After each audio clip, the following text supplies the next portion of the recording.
here for another episode of Paper Route. I'm Corey Holmes, and I'm here with Ashley Nicole Moss and Brandon Marshall. How we doing today? Let's go. It's Monday. We ready to get after it? It's Monday. Start fast? Ashley. Was that on key? How about this? How about Monday? I'll say so. Stick to sports. I know, I'm a terrible singer. Hey, yo. Wait, my voice was a little... Hold on, let me try again. It's Monday. Yeah, no, that's good. That time around was good. No, keep going. No, I can't. Hey, yo, Corey, how about Ashley this weekend? I ran into her in Miami Design District, and she had like 20 bags. That's cat. Oh, just blew it back this weekend, huh? Ashley, tell the people what you bought. Tell the people what you... I didn't buy anything when you saw me. Really? With 20 bags in your hand? Ashley, not when I saw you earlier in the day. I had no bags in my hand when you ran into me. I don't want to put your business out there. The only thing that I did buy was I got a perfume that I've been wanting for like a year from Baccarat. That's about it. That's you about had a good it. time. Hey, if y'all want to have a good time. Contessa was amazing, though. Shout out to Contessa. Great New restaurant. If y'all want to have a good time in South Florida, I know a lot of Miami's hot. It's the hottest city in the world right now. For sure. Over Dubai, over New York, over LA. Yes. Dubai? Over Dubai. I don't know. I've never been to Dubai. I can't make that comparison. Well, I remember you were invited to Dubai in college. Yeah, under bad circumstances. Yeah, I remember that story. But if you want to have a good time in the hottest city in the world right now, Corey, all you got to do is follow Ashley Nicole Moss's Instagram and her stories. Yeah, right. Does she have a good time? Oh, my goodness. Every weekend you got the hottest restaurants. Mm-hmm. You're almost like a little foodie. I love food, and I think as I've gotten older, like when I was younger, it was more about like the clubs and the parties and things like that. And that was when Miami was like OG party Miami. Like that was like Dream, Play.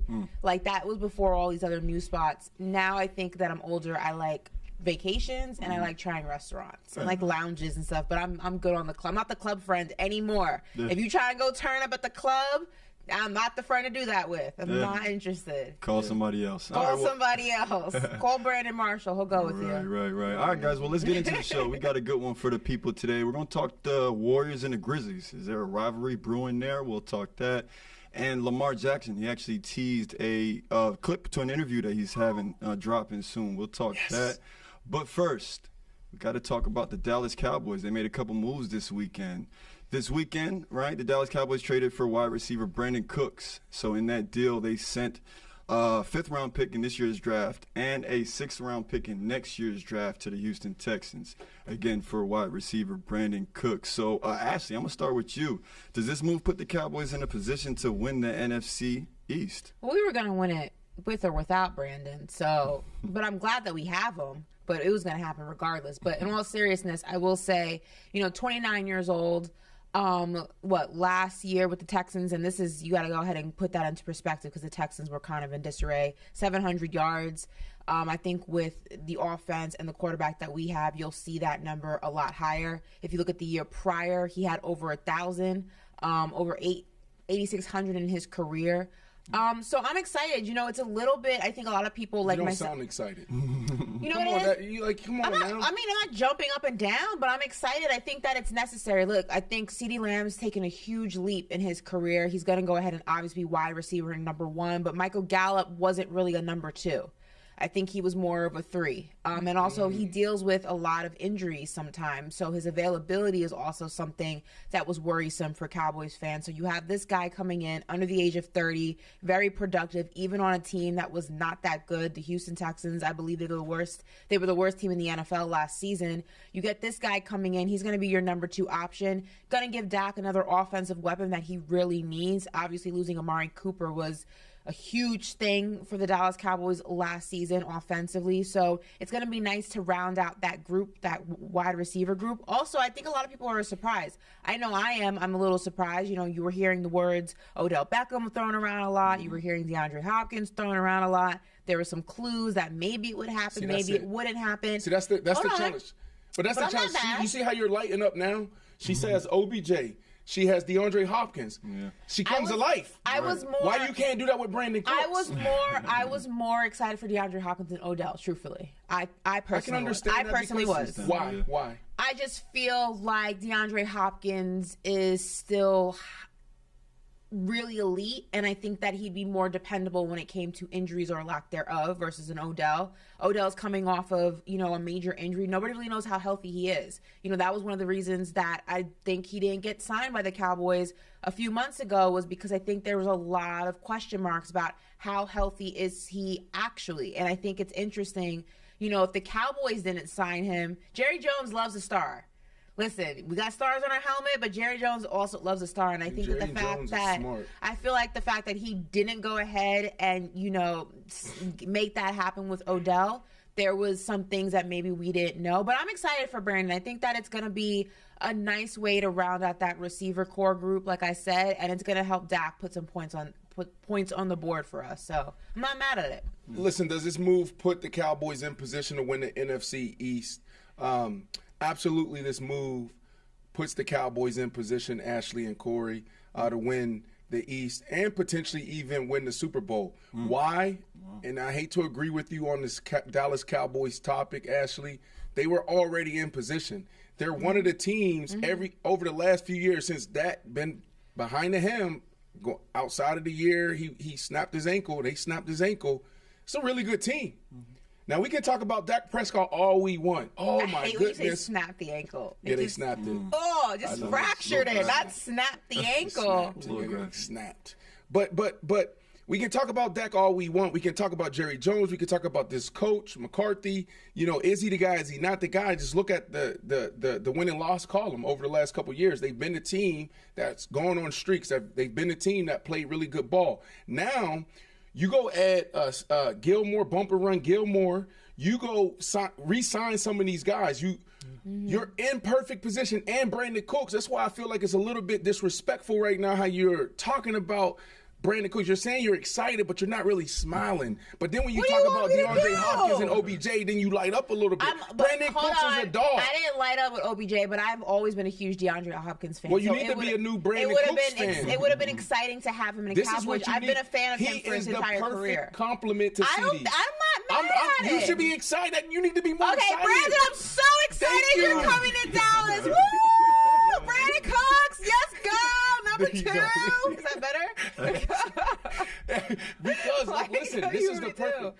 Ashley, yes, we're gonna go back because I haven't seen him in a minute, right? Because he's been in damn prison for about 2 years. How long has he been? Has he been with the Texans? I know, right? He's been with the Texans 2 years. He's been in prison. This dude. He tried his best to get out last year before that trade deadline. This dude is an absolute baller. He's not a Stephon Diggs. He's not one of those type of receivers. What he is, he takes the top off. And he's able to run the entire route tree outside. He's a little dude, and most people would think like, oh, he's a slot receiver. No, he's not that. How tall is he? Your height. How tall is he? He's 5'7"? Probably. No, Brandon, stop. I'm going to look that up right now. He's 5'10". Don't try that, man. He's not 5'10". It just says, just pull it up. It says 5'10". Lying. That's what y'all say, Cap. What y'all say, the 30-year-old say, Cap, that's Cap. He ain't no 5'10". It said 5'10". I just looked it up on the NFL. So here we go. Here's my notes. This is what I wrote down, right? To your question, Corey. Very good question. A great way to start Monday. A hot start to this show. They're already in position. What they need is this. They need to be able to overcome failure. They need to face failure and overcome it. What do I mean by that? This is a team that has a lot of pressure on it. This team, the Dallas Cowboys, every single year, they dominate the headlines. They dominate the sports airways. We're always talking about them because you have these amazing fans in this big business, okay? With that being said, when you don't make it, you carry that pressure. When you don't make it and you got to come back in the locker room the next week, the next season, you're thinking about these things. Every day with the Dallas Cowboys, and there's other teams and other organizations out there, it's either we win or we don't, right? That's it. That's why it's so easy to talk about the Dallas Cowboys because, it's simple. Are you guys going to win a Super Bowl? Anything else is failure. We don't want to hear anything else. So if they're able to overcome that, they're going to be in prime position. Also, Dak's interceptions. That's a big deal. Can Dak overcome that? That's on Dak. Dak has everything he needs. Dak is a great quarterback. I've said it. Go back 2 weeks and maybe see some of our content. I explain why Dak is a great quarterback. You compare his first 7 years to Ben Roethlisberger, to Drew Brees, to Tom Brady, and I think we may have broken down another legendary quarterback, potential Hall of Famer. And his numbers, if it's not right there, they're better. They're better than Tom Brady's. They're better than Drew Brees's. In 7 years, you can't tell me that Dak Prescott is not the guy. He is the guy. I had 17 quarterbacks. So if Dak's able to deal with that and get back to just being confident and in control, they'll be right where they need to be. They also need to be able to overcome, guys leaving. Kellen Moore is a big deal. Their offensive coordinator, Dak losing Kellen Moore is a big deal. I don't think that's as big as a deal as you think. It is a big deal because you know why? Coach McCarthy, you think he's the answer? No, but the new guy that they have in, I think Kellen Moore and Dak Prescott were on different pages when it came to the offense. I think that Kellen Moore was coaching the Dak pre-injury. I think Dak post-injury is a different type of quarterback. There were certain plays that he would call that weren't really, adhering to what Dak does now. He's not the guy who's going to go ahead and run like he was before his injury. I think that injury kind of set things into perspective for him, that he can't run as much as he wants to. Right. So he's more into throwing the ball. He's more into running the ball. He doesn't want to have to go ahead and move his feet if he doesn't have to. And you can even watch it. I mean, he's gotten better this season, but if you compare it especially to last season, there was an apprehensiveness about him to move. All his options would just be falling by the wayside. And it's like, move your feet, Dak. And he's like taking too long to make a decision. I think that has to do with when you get an injury like that, yes, it changes the way you play as a quarterback. For some guys. Yes, but there's also something else that we need to talk about, right? When we see our athletes go down with these type of injuries, whether it's the Dak Prescott, I forget what they call it. It was a fracture, I believe. Yeah, it's a fracture, but what do they call that? So help me out here. What, a compound? Compound fracture. Yeah. Compound fracture. So that's a big deal. ACL, that's a big deal. Collarbone, that's a big deal. Head is a big deal. When you go down with those type of traumatic injuries, it plays with your mind for some time. It may take some guys a year or two to come back. Football, even think about this. Football players are tougher than basketball players. Basketball players are soft, right, Corey? That's fact. Some of these injuries, like Klay Thompson, what was his Achilles? It was ACL and an Achilles. And Achilles. Back to It back. took him 2 years to get back. Well, the injuries were back to back. I know, but I'm talking about even after that. It took him 2 years. KD, like some of these injuries, these guys sit out a whole year. Football players are back in 6 to 7 months. So they're back physically, but they're not back mentally. Right. So that's to your Dak Prescott point is Dak coming back, he's back physically, but back mentally, maybe not. Maybe 70%. I think you're going to see a complete Dak this year. And then also don't forget Dak Prescott last year in camp. Undisclosed injury, what is going on under his armpit, shoulder. I think also, though, I think the offense, just taking Dak out of it and looking at it as a whole, the offense was a little predictable with Kellen Moore. It got to a point where, the defenses kind of knew what the Cowboys were going to do. Right. There wasn't a lot of creativity there. There wasn't no Andy Reid magic, like they have in Kansas City. And it was like, you don't really know what's coming your way. Sometimes you do, sometimes you don't. I think that was an issue with Kellen Moore and that offense also. So it's going to be interesting to see what, the new formula looks like and how that goes ahead. I mean, because let me there's say it's always not trash. a Cowboys joke. There's always a Cowboys joke. No, it's not trash because I'm betting on Dak Prescott and I'm betting on these weapons, right, to get the job done.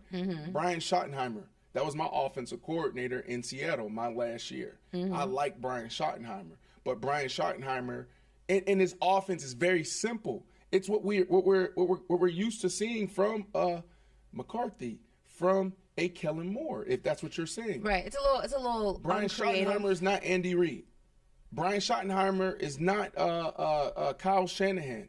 Brian Schottenheimer is not Sean McVay. He's not that. So you're still going to get a vanilla approach. I don't think he's Kellen Moore though. I think he's a tier above that. No. You don't think so? I'm telling you, it's simple ball. You say they're the same? Which I like though. But are they the same?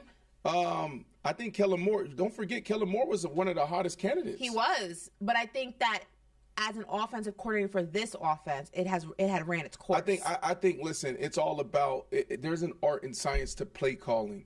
You know, it's not just about drawing up plays. It's can you call it on game day? Brian Schottenheimer, he's okay at it. He's okay. Well, that's not. I'm not convinced with that. To me, it comes down to the players. That's what we started this conversation with. I know we got to go to the next topic here, but it started off with the players. You got Archer now, and you just trade for him. Mm-hmm. Gave up a bag of peanuts, so that's good. But he can still ball. My only concern with the Cowboys is Tony Pollard now, because you lose Ezekiel Elliott, and yes, Zeke was a hefty price tag, but I don't think Zeke's washed. I think that he's still a battering ram, and I don't know if Tony Pollard is the running back that can carry the load for the type but guess what they're going to do?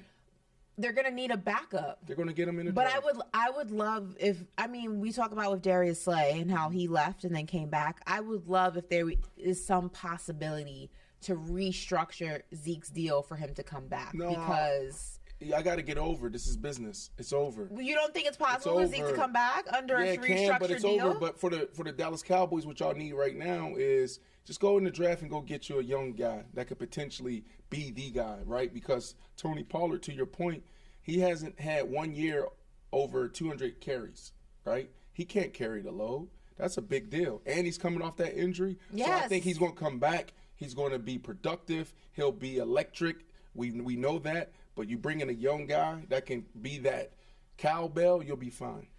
What we got, Corey, in the cut? Moving on. So we got Lamar Jackson. Actually, over the weekend on his Instagram page, he posted a tease. It was like a little tease clip of an upcoming interview, right? And in that interview, he answered the question of, what was it like adjusting to the West Coast offense, as a rookie? And then he also answered the question, or really just addressed some of, the limitations or the things that people were saying he wasn't capable of as a quarterback. But let's take a look actually at that clip. We have it for you guys. People like to label you as a running back. People like to knock your ability to throw the ball. But despite being in a run-heavy offense, you actually came into the league in 2018 learning the West Coast offense under Marty Morningweg. How did that experience learning the West Coast offense help your overall growth as a quarterback? I'll just say the biggest thing for me coming out of college, entering the West Coast system was terminology. I feel like the passing concepts, they was pretty similar to Bob Petrino's passing concepts as well. It was just me going from signals, just calling plays from signals, really just saying protection at the line of scrimmage, not necessarily just calling out a play in the huddle. In youth football, I used to call the plays in the huddle, but high school, no huddle, just signals. College, same thing, no huddle, signals. Going into the league, now I gotta tell a bunch of grown men the plays, the play, the protection, probably a route, depending on the X, the Z, whatever, however it may be at the time. It was really the terminology with the West Coast system. It wasn't the concepts or anything to learn, really. It was just me calling out the plays to the guys, for real. Truce. I like that. Truce. Yeah. So again, that was just like a little clip. But Brandon, what are you expecting to hear in the full-length interview that should be dropping soon? Ashley says she likes it. I actually love it, Ashley. You saw that shirt? Yeah. Lamar Jackson experience? Yeah, It's ode to Michael Vick. Oh, I Remember love that. the Michael Vick experience? Yeah, that's right. Oh, okay. So I actually love this for Lamar. And if I'm a young athlete right now, I'm actually taking notes. Hell, not even young athletes, because you have veteran athletes that are under multi-year, multi-million-dollar deals, and they don't understand the game that they're in. They don't understand how the game has shifted. This is a $16 billion industry, and this is not this is not football. This is media. There's going to be almost $500 billion spent in advertising this year. So athletes, things have shifted. Control your narrative. What we're taught and groomed to operate as athletes, Ashley and Corey, is stay in the box, don't rock the boat, right? Talk less, play more. And then what happens is the media control your narrative. The teams control your narratives. Who do you think Adam Schefter is getting all this information from? And then all the other guys, the other insiders that's on ESPN, NFL Network, they have relationships with the owners and the general managers. This shit is real. The owners and general managers are feeding them this stuff. Where do you think they're getting this from? If you see something, it's probably true. I never forget playing for the Denver Broncos. Never forget. Walking in one year, I'm coming off another Pro Bowl year, big year. I'm top 5 in everything.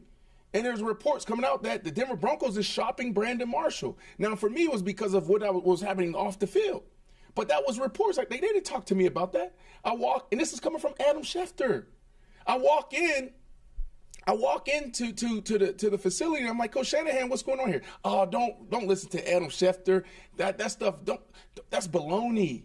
That's baloney. But then do your research. Do you know where Adam Schefter started on the beat? In Denver. Who wrote his little description for his book? The plot thickens. Coach Shanahan, Mr. B, great ties, right? So I'm saying all to say is, these relationships between teams and media is a real deal. It's real. Athletes, we don't understand, how to play the game. Lamar Jackson doesn't talk. And for Lamar Jackson to come out and say, you know what? It's time for me to talk, but I'm also going to do it on my own network. I'm going to build my own network. What is it? Trust? Mm-hmm. Big Truths Production. So I love this. Athletes should take notes.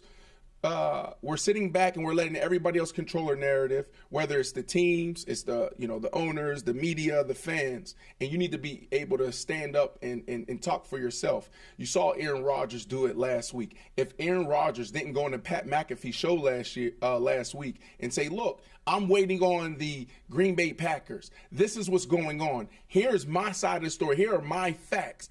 Right now, what we'd be talking about on ESPN, FS1, Pat McAfee, Paper Route, all the smoke. You know what we'd be talking about? The same thing? No, Aaron Rodgers is a diva. Aaron Rodgers is holding this up. That's what I mean by the same thing. But Aaron Rodgers, he sends in this list of his demands. He wants Allen. He wants OBJ. He came out and controlled that narrative. Guys who have done this before, Draymond Green, Ashley. Draymond Green, y'all want to push back and y'all want to give Draymond shit for going out there in the finals and doing his podcast? Why am I going to sit down with ESPN and tell him what I'm thinking when I can jump on my own podcast? Now I'm building my own network. Why would I do that? I thought it was genius. But everybody want to bash him. Why? Because we're institutionalized. That's why we are, Ashley. We're institutionalized as athletes. If you do something that's deviant or outside the box, it's a problem. No, Draymond Green, deviant, you like that. And then the last one is Tom Brady. You saw it last year with Tom going through a divorce. Tom didn't go on hiding. Tom came out and said, I'm going through some shit. He humanized himself. He didn't run from it. I've been gone for 11, 12 days. I had to handle some personal things. He used curse words, right? He didn't go up there and just be all buttoned up. People actually leaned in when he did that. So I love this, Ashley. I'm excited to watch it. I don't know when it's going to drop. I think what we're going to see is him address his contract. I think what we're going to see him address is, this whole fight between should he have an agent or not, his mom representing him. And then he obviously talking about ball, right? Because there's this big conversation around, Lamar Jackson as a pocket passer. Is he the guy? Can he do it? Mm-hmm. He's just been MVP. I don't know, Ashley, but I actually love it, and I'll be tuned in watching this.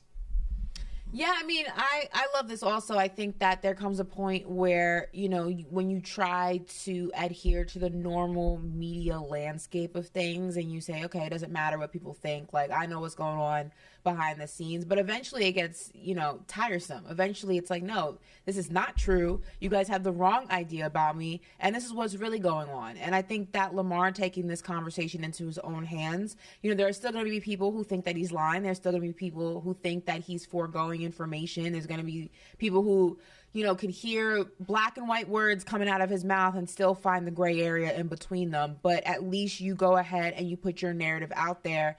And the people who, take the time to dissect that and believe that and look at the bigger picture of things and look at things from both sides of the spectrum, both sides of the conversation, will walk away with, maybe Lamar's not getting the fair end of the deal here. Maybe he does have a reason to feel X, Y, and Z. And I think that That's really important. So I'm glad that he's taking the opportunity, you know, with all of the resources that we have, you know, YouTube, IG, Twitter, TikTok, whatever the case may be, and saying, you know what, I'm done playing nice. I'm done allowing everyone to speak for me. I'm going to speak for myself, and I'm here for it. I'm not mad at all.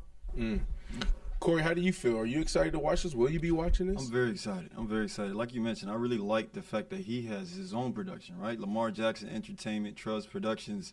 I will be tuned in. As you said, I will be tuned in to hear what he has to say. And, you know, again, I hope this whole situation ends well for him. I hope he gets paid. I hope he gets what he deserves. And we'll just have to see. Lamar. But Ashley, is it not fascinating to you that there isn't a team that has stood up and offered Lamar Jackson, because you know he's on the what is it called? Non-exclusive franchise tag. Yeah. He's on so that means any team can get Lamar Jackson for 2 number ones. Now, obviously, the Baltimore Ravens, they have the opportunity to match it. If it walks like a duck, quacks like a duck, it's a duck. And in this case, it sounds like collusion. Uh-oh. Thank you. What? Thank you. Is your mom watching the show today? No, Brandon, we on this for the collusion word again? for We on the this collusion word seventh again? time, we were not using tell the it in tell that the 230 regard. people that's watching live right now, get them caught up to speed, and why I'm saying thank you for using the word collusion. No one doubted that the word collusion was real. It was the way that it was being used was not correct. That's what we were discussing. So, Ashley, next one, Corey. Are we moving on? Thank All you. right, so we're going to move to the NBA. And, guys, I think there's a legitimate beef brewing in the NBA. So if you guys were tuned in on Saturday night, the Memphis Grizzlies, they beat the Warriors 133-119, handing them their 11th straight road loss, right? So the Warriors are now 7-27 on the road. I mean, that's another conversation to have. But the real story of the night was, this feud right here between Klay Thompson and Dillon Brooks. Now, it was like as time was expiring, the two were looking at each other from each other's respective benches and whatnot. Klay Thompson kind of, made the gesture, hey, I got 4 rings, right? But then they both made statements after the game. This was Dillon Brooks' statement. He says he's got 4 rings. That's all he was saying. It's motivation to us, right? We want to keep a ring as well. Being able to go through the process of steps that we did last year, we keep going and learning from it all, right? But then he says, it's friendly trash talk, but I just hold a lot of real estate over there in San Francisco. Right, so that was funny. But then this is what Thompson responded after the game as well. He said, I don't care about Dillon Brooks. When he retires, I don't think anyone will talk about Dillon Brooks ever again. I promise you. It's sweet right now, but wait 10 years. That sounds like beef to me. But, guys, do you believe this is truly a rivalry between the Warriors and the Grizzlies? Ashley, I'll start with you. What you think? Okay, so rivalries can't start in the regular season. There are rivalries that happen in the playoffs. There are rivalries that are developed in championship matchups. Those teams frequently match up see each other, and, there's a beef there, and then that flows into the regular season. But the Grizzlies haven't done anything even remotely close to the caliber the Warriors have for this to be a true NBA rivalry. Now, is it beef?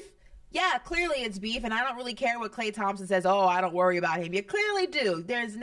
Listen, I will say, Dillon Brooks does a lot of this, and it is 100% within Klay Thompson, Draymond Green, and whoever else is right to bark back when someone barks at you first, especially in a competitive game like basketball. So I'm not mad at Klay Thompson throwing up the 4-ring finger situation, because at the end of the day, he is a 4-time world champion. He has every right to go ahead and pull that card when he wants to, especially when someone went ahead and went toe-to-toe with him first and is trash-talking him all game. That's the response you get. You pull my card, I'm going to give you that. This is what it is. Don't talk to me. But I will say, contrary to what Klay Thompson says, Dillon Brooks gets under your skin, and that's okay. He's annoying. Dillon Brooks is highly annoying. There are some players who just actively get under your skin. So for you to say you don't care about him, maybe in the grand scheme of basketball you don't care about him, but when you guys are playing, he annoys you. He gets under your skin whether you want to admit it or not. That's his MO. Now, Dillon Brooks does a lot of trash talking for someone who has not accomplished anything. And when I say anything, I mean anything. So it's one of those situations, don't let your mouth write a check your ass can't cash. That's what he does. He does that often. But that's his MO as a player. You have to kind of learn how to maneuver through it, and you either let it get the best of you or you don't. Steph's not letting it get the best of him. Clay happens to let it get on his nerves a little bit, so he bites back. There's nothing wrong with that, but is this a true rivalry? No, the Grizzlies haven't had even the amount of success that the Warriors have, so it's not even an even playing field. It's just two teams that genuinely do not like each other, and there's layers of beef there, and the fan bases actually truly hate each other. They've been going at it on my timeline for 48 hours, and the game was over the weekend. So there's no, it's more of a beef. A rivalry there has to be a historical background to a rivalry. Like the Eagles and the Cowboys have a legit rivalry. Like that's a historic beef that goes back years. Could it be a young rivalry though? Warriors won it last year. No, and because the Grizzlies are in position this year to potentially win it, depending on how Jaw comes back. Like they're a contender, right? Will they win it? Probably not. But they're in position. So the way I look at this, you can't have a rivalry with someone who's below you. Ashley, and the Grizzlies are below the Warriors when you go ahead and you look at the overall landscape of the NBA. That doesn't make it a rivalry. It just makes them annoying. This is what it is. The Warriors, it's about respect. It's about deference. When we walk into the locker room, yes, kiss the rings. That's why they keep saying it. They've been saying it all year. We got this ring. That's all they lean on is the rings. You would expect. And this is like old school thinking and old school ways. Look, that's the Warriors. Let's respect them. Let's respect our opponents. The Memphis Grizzlies are like this new generation. Like, I don't give a damn who you are. Yeah. There ain't no respect. We ain't giving it to you. We don't care what you did in the past. And that bothers the Warriors. The Warriors are looking at them like, we know that this team can knock us off. And so they're using this damn ring thing to actually. Yes, they are. No. That's the only argument that they have. No. Listen, This is real. I agree with you in this. There's beef there. There's actual true beef there, whether it's both teams in their entirety or just players with players, and those players are attached to the team, so the beef overflows, and it looks like it's a rivalry between the Warriors and the Grizzlies. It's not. The Grizzlies, immensely talented, but if we compare them to the Golden State Warriors, it is not an even playing field. They have not had a fraction of the success the Warriors have. You cannot have a rivalry with someone who is below you. Let's go ahead and get that clear. But now, I will say Dillon Brooks and Klay Thompson, there's an actual beef there. They do not like each other. Draymond Green and Dillon Brooks, they do not like each other. That is fair. Their fan bases do not like each other. That is also a fact. They go at it. But it is not an actual rivalry because they have not accomplished anything. It doesn't matter. We're talking about It does matter. That's a huge factor. Before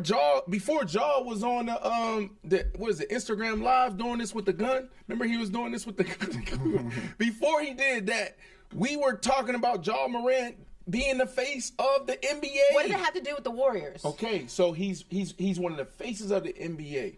Not the Warriors, the Grizzlies. They're one of the best teams in the NBA. Okay. Isn't this the same story, the storyline with the Pistons and the Bulls? Michael Jordan, he's coming to be the face of the NBA, and he had to go out there and earn it. And they're saying, y'all haven't earned shit. Who are y'all? It's the same stories. These things repeat itself. So you're saying, I need history between two teams to call it a rivalry. This is a young rivalry. This is happening right now. This is the passing of the torch. It's not the passing of the torch, and it's not a rivalry. The Grizzlies have not done anything. You cannot have a rivalry with someone that you don't have actual history with and who has not done anything even remotely close to what you have accomplished in the NBA. The teams do not like each other. The players on the teams, there are storylines within that. There are beefs within that. Absolutely. That is absolutely true. You cannot argue that. The fan bases don't like each other. That does not make this a rivalry. It just makes it beef. A rivalry cannot happen with a team who has not even had a fraction of the success that the Warriors have. Now, is it a little bit of maybe it's not bowing down and kissing the ring like maybe some other teams have done? Maybe, but it's not like, the Warriors go and play NBA teams throughout the season and everyone's bowing down to the Warriors. I mean, game recognizes game. They not recognizing it, though. They not recognizing it. They coming off a little bit as haters, though. The Grizzlies Is the Warriors know coming for off a little bit as haters? Do the Warriors come off as haters? A little bit. Hating on what? What you mean? Like they're the defending world champions. What are they hating on? It's like hip hop. It's like the sorry. different generations. Like, we don't vibe with this music. We don't rock with that. It's like, but they popping, they streaming. The numbers is ridiculous. You can't hate on somebody who doesn't have anything. What do the Grizzlies have that the Warriors don't? What do they have? Better record. Okay, they right. Got the face of the overall, NBA. John Morant. Overall, you look at these two teams. What do the Grizzlies have that the Warriors don't?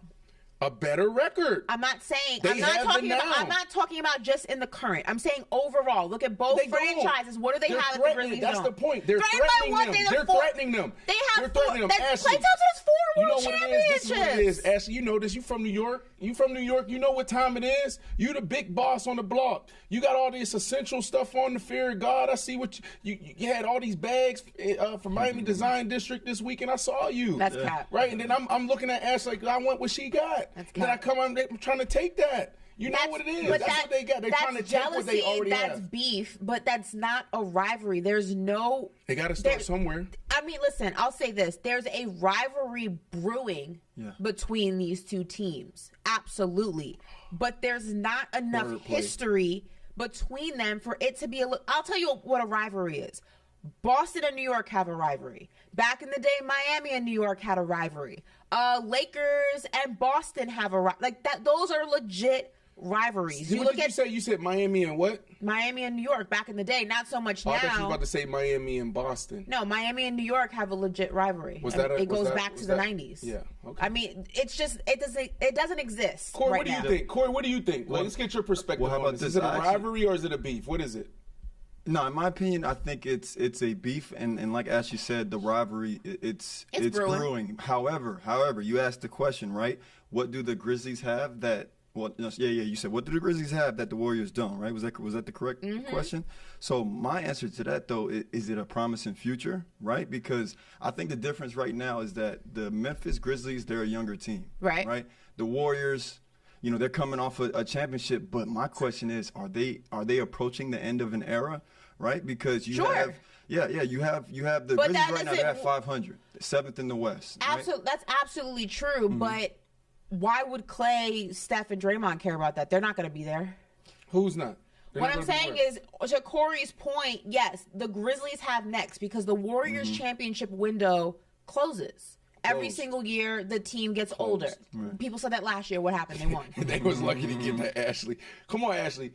Did anybody expect the Warriors to be in the finals last year? Nobody had the Warriors in the finals last year. Nobody. I think the Warriors are afraid to deem this a rivalry because they're afraid it's going to give the Grizzlies confidence. It's going to give them confidence. They already have it up. Listen, the Grizzlies are not lacking in confidence. They may be overconfident depending on who you ask. They know that they might be playing the Warriors in that first round, right? So they want them going into that first round. Right, but I just feel like for me, like I get that. The Warriors may know in the back of their mind their window is closing, but that also doesn't really pertain to Klay.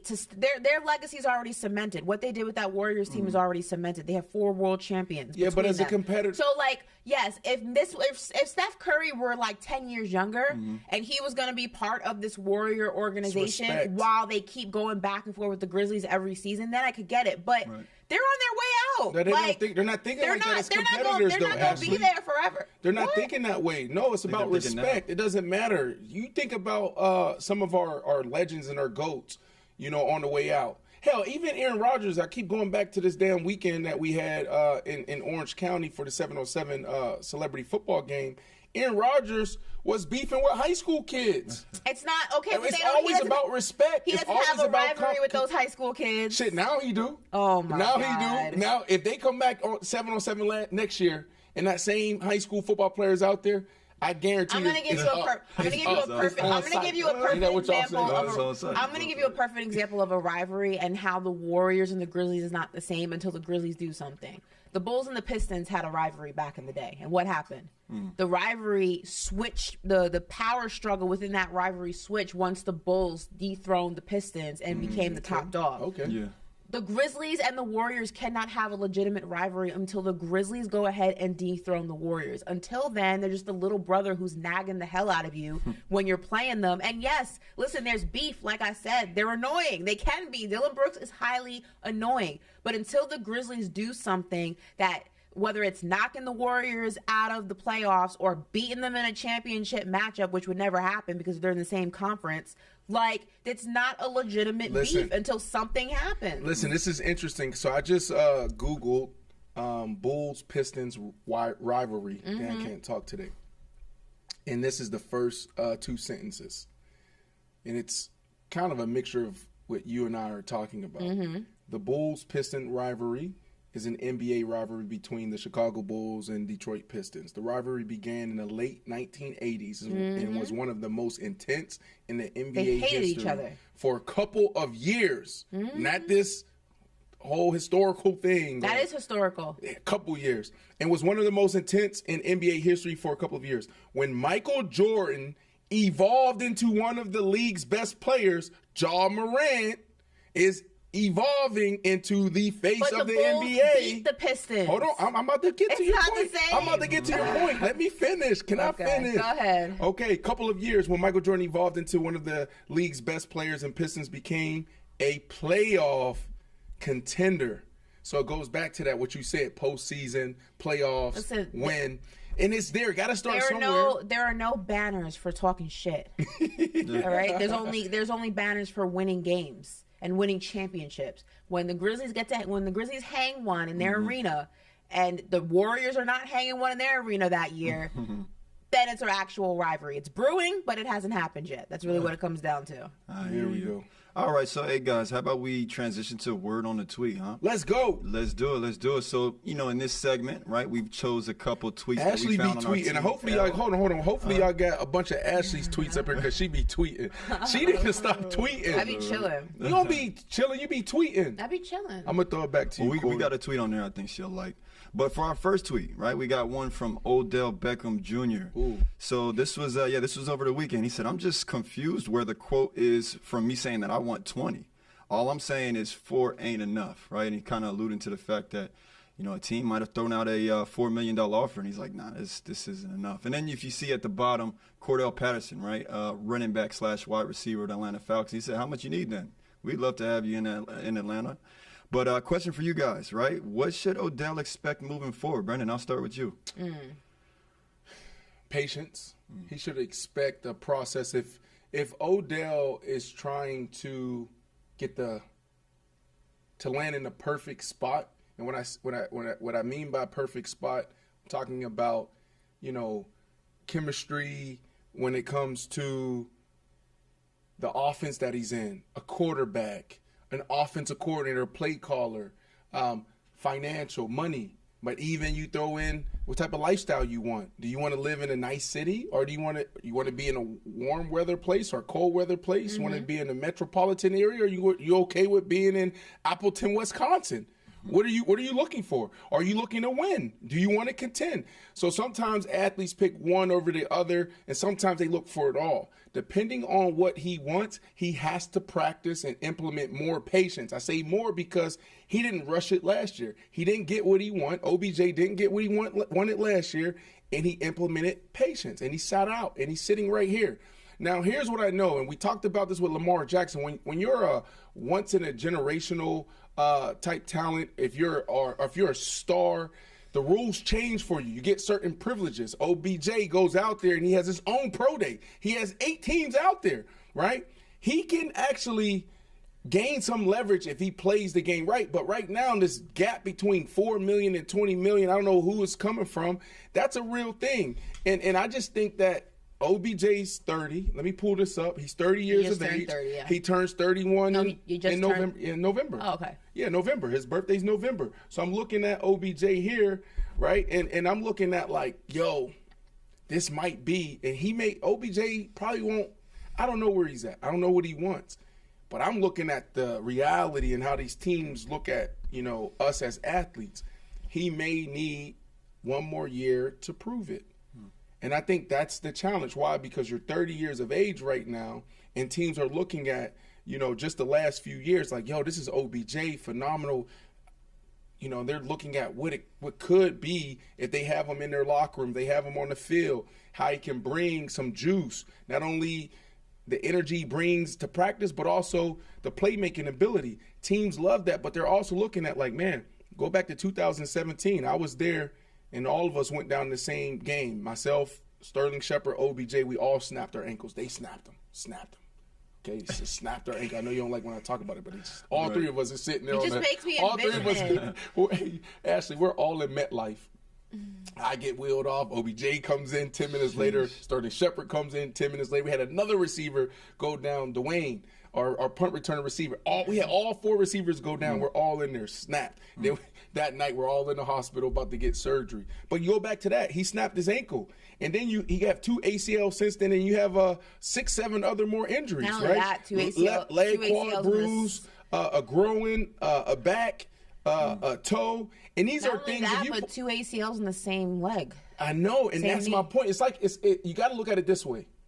You drive what kind of car? Can I put your business out? What kind of car you drive right now? A Benz. Let's say Benz. Okay, now let's say you want to upgrade. What are you going to upgrade to? A G-Wagon. You want to upgrade to a G-Wagon. And I know your dad's going to take care of you. I love how your dad take care of you. You know what your dad's going to do? What? Your dad's going to go to Carfax, okay? And he's going to say, all right, my daughter wants a G-Wag. And then he's going to go to Carfax, and he's going to look at this particular car, and he wants to see the history of this car before he lets you make this investment. He's going to say, okay, Ashley, what does your dad call you? Ashley. Ash. Okay, Ash. Here's the 5 G-Wags, okay? And now this is the one you want because it got these beautiful rims. You love the interior, Ashley.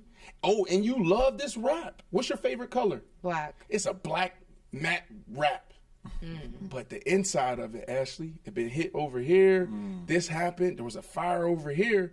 So they're asking for 150, but the reality, it should be 90.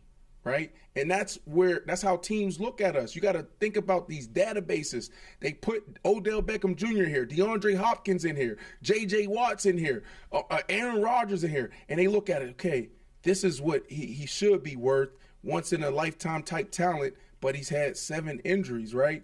And what happens is you have to go out there on prove-it deals to get actually back to where you want to be from a value standpoint. That's what's happening with OBJ. Ashley, I'll pass it to you because I know you have some thoughts here. Where I would like to see OBJ, the Giants, Baltimore, Kansas City. Yeah. You got the Rams, go back there, and the Seattle Seahawks. So I think that OBJ getting signed someplace is also going to be directly tied to how realistic he's willing to be. And I say that because unfortunately when you're super talented and you know what you're able to do, sometimes that blocks your judgment on what you're actually able to do right now or how other people may view what you're able to do right now. And like we said, OBJ is 30 years old. That's not saying he's not still a freak of an athlete, but he's 30 years old. He had 2 ACLs in the same leg, multiple other injuries. And if he thinks that he's going to get anything more, I would say even giving him a $10 million deal for 2 years is a little bit of a gamble. If he thinks that he's able to get anything more than that he's not really being realistic. And that's an unfortunate, and that's a hard conversation to have with yourself, especially when you're such a talent like he is. I think that a deal for him, an ideal situation for him, if you ask me, would be anywhere between $7 to $9 million for 2 years and the rest incentive based. 7 to 9 per? 7 to 9. Anywhere between 7 to 9. Per year? On a 2-year deal. Oh, you tripping. Like 3. What do you mean? I don't think you off because that's where the market's at, right? They're I'm saying tripping? 4. Yeah, I think if I'm a team, right, I'll go sign OBJ. I'll go like this. Damn, I'm seeing this Carfax report. I'm seeing the injuries, but damn, I know there's other athletes that's overcome these type of injuries and went on 5-6 year amazing runs. OBJ could be that. So I'm gonna give him $10 million. Hell, if I'm desperate, if I'm the Baltimore Ravens, if I'm even the Kansas City Chiefs, if you really want to go back, you're in great position. So you're gonna say you I signed might him give for him what? 15. I might give him 15 on a one. Or Ash, you know what I might do? You I give might him say $15 million I might on a say, one-year here deal? Here go $9 million, and then I'm gonna give you some incentives and bonus to reach 15. Right, I'll that's do what- that. You would give him a $15 million Absolutely. deal on a 1-year deal? Absolutely. OBJ healthy? And I know what you're saying. Okay, you're gonna say, well, Brandon, the history and all this other stuff. I would Absolutely. make it a $15 million deal with incentives, but I'm not. I'm liquid cash, not more than 10. He's going. He's going to do $5 million in jersey sales for you. The concessions are going to go up. You're going to make it back. See, that's what we don't do as athletes. All we look at is, okay, well, the salary cap. Well, what if he can't and the stay on the TV field? deal. That's the business. So That's why the business wouldn't we're in. why wouldn't you make his contract more incentive based than you would liquid cash, knowing that there's a possibility he may not stay on the field? No, you can do it, and I actually think that's a fair deal, because if I'm a team, I would come in right around $10 million, and then I would actually bridge the gap in incentives and bonuses. That's exactly what I would do with OBJ. 15 is a lot. But guess For what, a though? year? Hold on, let's go. Hold on, Odell. I don't know, man. Did you not see what he did? I did, but the Rams weren't even in the Super Bowl. That was 2 years ago. You had OBJ for how many games? What you had him for? Maybe 8 games. Nah, I'm getting. And with the Rams, the year they won the Super Bowl 2 years ago. Yeah, he had a good if he's stretch. not on the team, Corey, Yeah, he had a do good they even stretch. make it to the? It was 2 to the years ago, championship, to the Brandon. NFC Championship. A lot has happened in 2 years. Doesn't matter. $15 million on a single year deal is a lot for someone who's 30 years old, has multiple injuries, had 2 ACLs in the same leg, and has not played in 2 years. So if he comes in, would you pay? Would you, if you're the? I'm giving him a $10 million 2-year deal, and the rest is all incentive based to hit that $15 million. $15 million liquid cash for a year is crazy.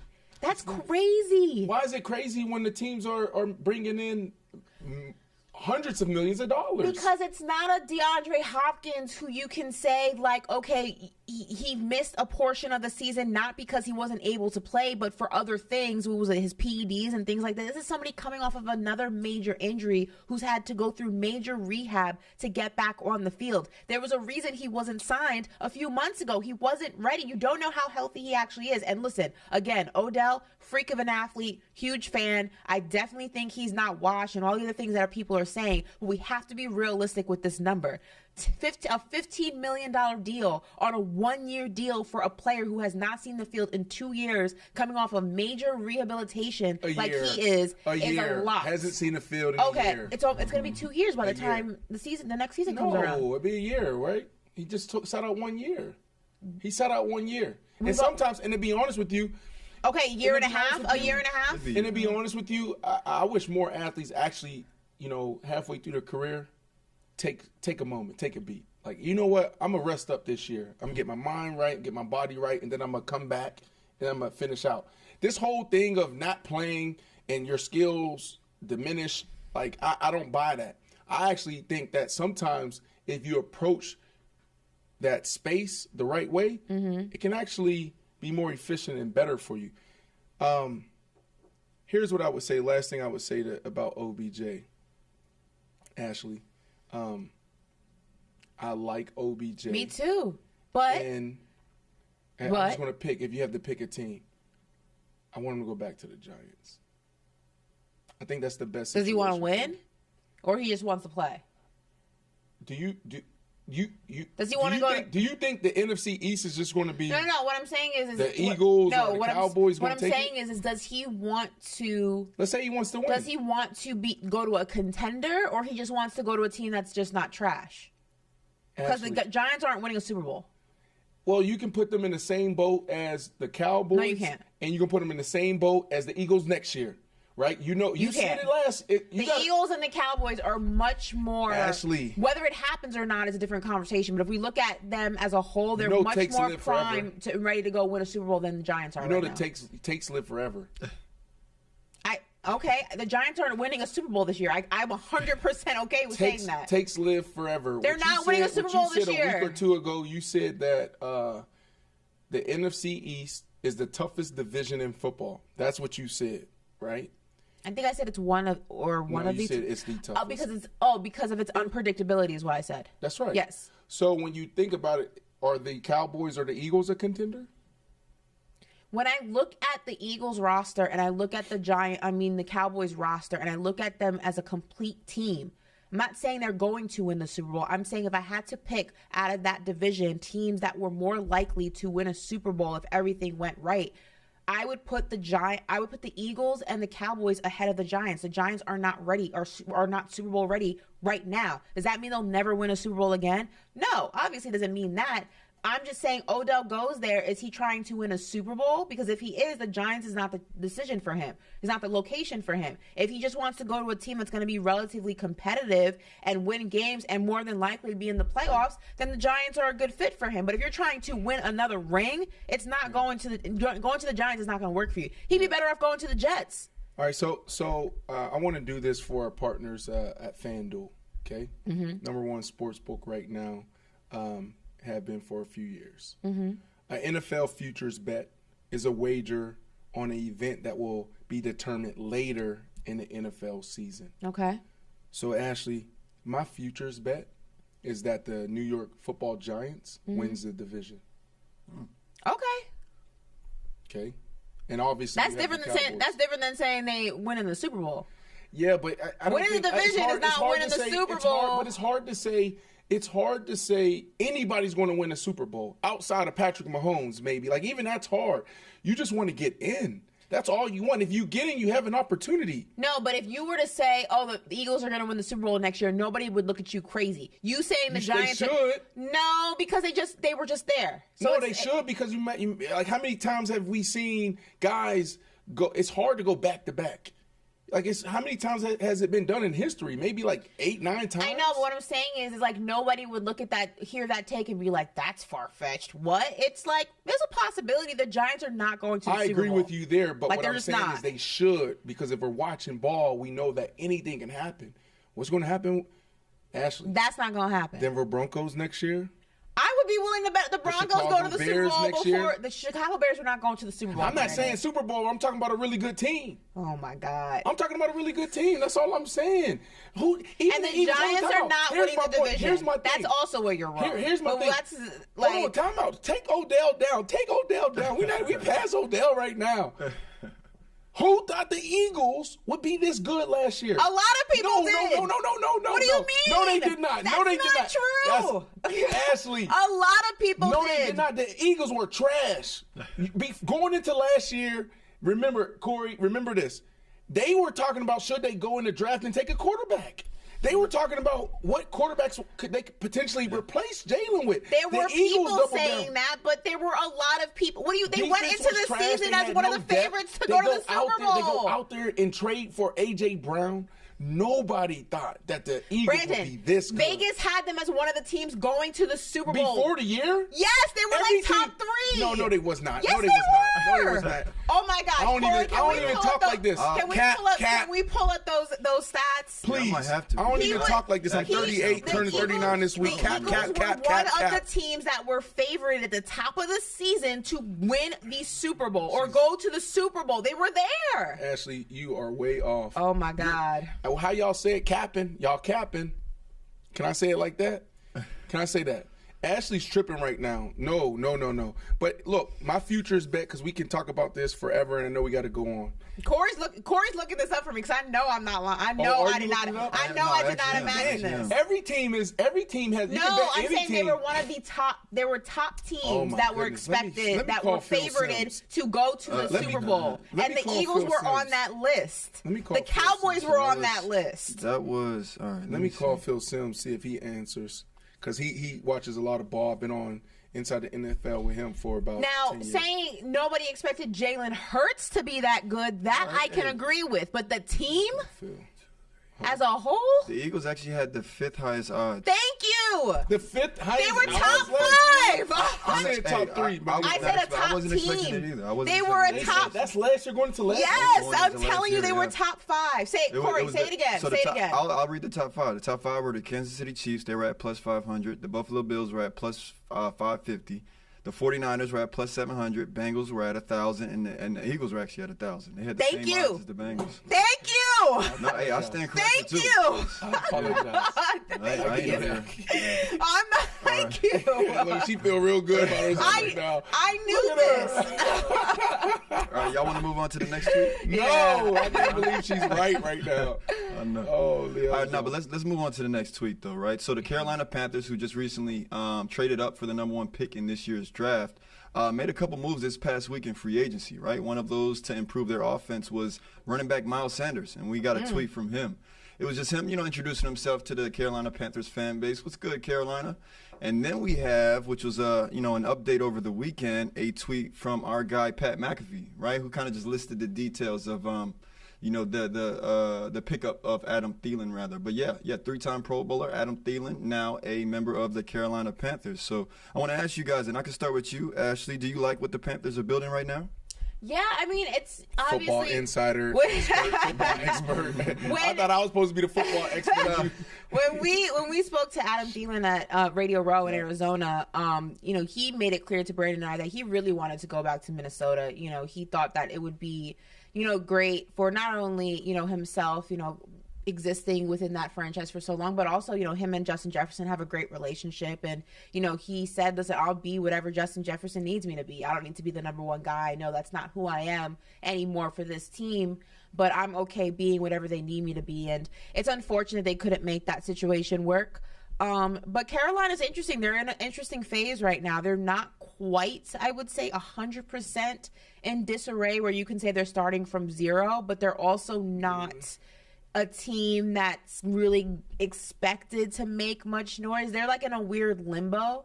So it's going to be interesting what these additional pieces do. I'm not quite sure what the direction of the Carolina Panthers is, like what their goal is. Obviously the goal is always to win in the NFL, but you also have to be realistic with your goals, and I'm not quite sure where this Panthers team is. I don't know if Brandon feels the same way. I'm like, it's like a weird limbo phase. I do like where the Carolina Panthers where they're at right now, Ashley. I think that, the division, when you look at the division, it's like the Tampa Bay Bucks. Who's their QB now? Huh? Who's their QB now? Well, that's the question. They have the young kid. What's the young kid that it was from? Because Darnold's gone. Yeah, Darnold's gone. But they're going to. They got the number 1 overall pick now. Yeah, they got the number 1 overall pick, and so they're going to go get their guy. Yeah, they're going to get their guy. Andy Dalton too. They signed Andy So Dalton. I like where they're at right now on the defensive side. They have a phenomenal defensive line. Yes. Right? And they have the pieces on the back end that can put them in the top 15, top 10 when it comes to on the defensive side. Now, on the offense, you go get an Adam Thielen. Yes, we sat down with him, but I also saw in his eyes that he knew there was more meat on the bone. He knew that, look, I'm cool playing number 2 to Justin Jefferson, who could potentially be the number 1 receiver in the league right now. But dang, I know I can contribute more. He wanted that. He actually wanted to get everything off his chest. He said it then, that I could be moving on. Nobody wanted to listen to him when he said it. Adam Thielen is probably, I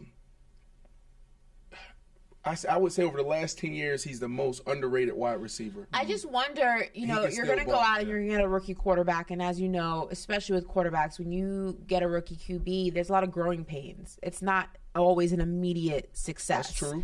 So I wonder how that's going to affect an Adam Thielen and just the offense as the whole. Especially, look, now that the Saints are in that division. They got Derek Carr, an incredible defense. Their offense it's wide open. Is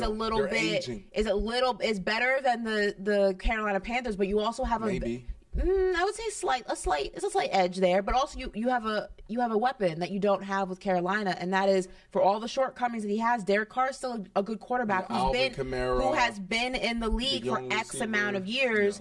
That's a leg up against a rookie quarterback who's going to be is learning curve. But it's not for the Carolina Panthers. It's not about now. It's not about right. So I'm saying I feel like I don't know what their goal is. They're kind of in limbo. Yeah, I think they'll be super competitive, but they'll go out there and get a quarterback with the number 1 overall pick that will hopefully be the face for the next 10 years or longer. Who do you think they get? CJ, right? CJ? Yeah, CJ Stroud. But it seems like people are starting to talk about, the quarterback from Bama going, Bryce Young. I love me a Bryce. Is starting to come up a little bit more. I love Bryce Young. That's my number 1. A lot of anticipation going into his program. But they'll get their quarterback, and they'll be in perfect position, right? Because you got the Atlanta Falcons. They're in transition. Unless they get Lamar. They have, they say they won't. They're not. And then you also have, I think the Panthers, but the Saints, they're aging, they're getting older. How long can they keep, those pieces on the defense healthy? And then obviously Tampa. So if you really look at it, to me, this division is not like, there's not one team you can say they own this division right now. Yeah. Tampa Tom is gone, okay? All right, Drew Brees is gone, okay? Sean Payton is gone. It's gone. If anything, I would say we're going to look up in the next 2 years or something and be like, yo, the Carolina Panthers is running shit right now. So that's where I'm at there. I like it. All right, guys, let's move on. Do I stop cursing? Let's go on to our next tweet. So for our next tweet, we got a tweet from Micah Parsons, right? So last week he was making efforts to recruit wide receiver DeAndre Hopkins, who's at the moment looking for a new team. But if you see in the tweet here, right, DeAndre Hopkins quote retweeted it kind of just with an emoji with his arms up, right?